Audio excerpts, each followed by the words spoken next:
President Trump this hour will tout his tax cut plan at a Pennsylvania event with truckers. He's expected to talk in this hour. He's going to talk about how his tax cut plan will bring back corporate overseas cash. Here's an advanced look at his speech. This comes from the White House. Quote, "We will eliminate the penalty on returning future earnings back to the U.S., and we will impose a one-time low tax on money currently parked overseas so it can be brought back home to America where it belongs. My Council of Economic Advisors estimates that this change alone would likely give the typical American household a $4,000 pay raise.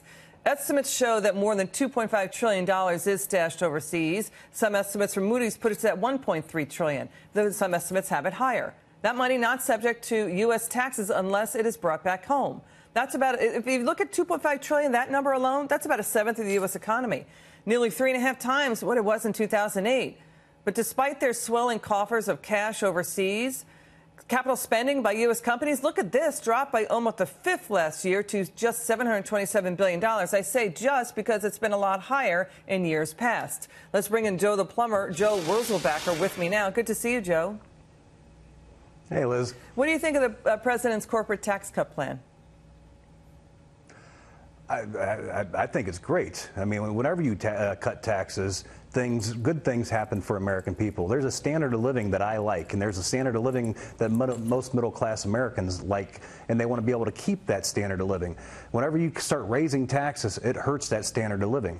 And so, corporate tax cuts, the tax cuts that he's talking about across the board are great. Now, I think it's a good start, and I know we're not here to talk about it, but I'd much rather see the fair tax implemented.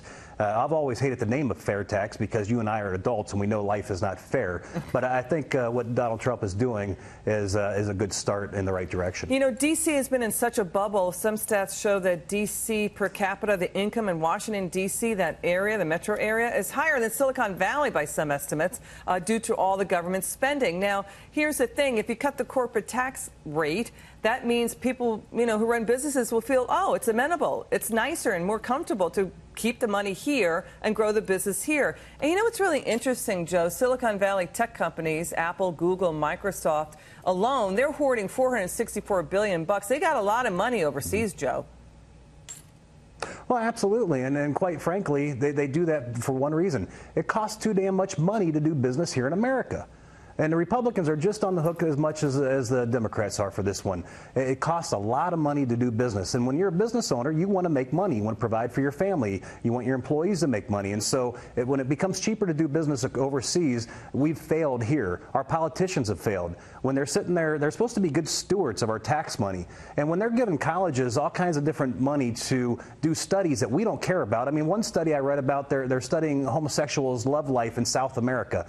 That doesn't mean a hill of beans to me or any other, God-loving American out there. They got to stop spending the money like, drunken sellers. I know that's an insult to drunken sellers. But quite frankly, we need these politicians, Republicans and Democrats, to be better stewards of our money. So we need to give them less and make them work with less to do more. Yeah, it hasn't been so state-of-the-art. You're right, what government is doing. And by the way, the European Union, Joe, and you've been on top of this too, they have been saying to Apple and Amazon, you know what, we need a level playing field here. You get tax breaks that you should not be getting from certain countries like Ireland and Luxembourg. You're going to owe back taxes to the European Union. I mean, the U.S., we better get that money back home before the European Union takes it. But, Joe, what's really striking is you've got a pretty sophisticated argument there, but there's this D.C., New York, henhouse Beltway echo chamber going on. People disagree with you. They would say you are wrong. What do you say to that?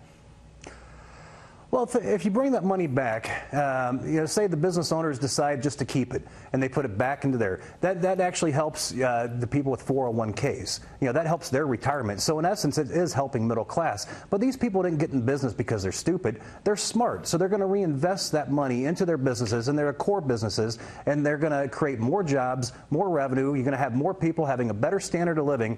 These people who don't want this to happen ultimately come down to one thing: control. They want to divide us, from race warfare to class warfare, and keeps them in power. And that's really what it comes down to. Taxes need to be simpler. Right. You're going to hear this argument tomorrow that when George W. Bush lowered the tax rate to get the cash back home, that companies use it for stock buybacks and for dividends. We get that. We are really talking about also the little guy, the small businesses who need the tax cut to grow jobs, right? Yes. Okay. But President Trump or President Bush didn't have the plan that President Donald Trump has moving forward to make America great. Okay. There's a strategy here, and I think that's what we got to get behind. Joe the Plumber, we love having you on. Come back soon.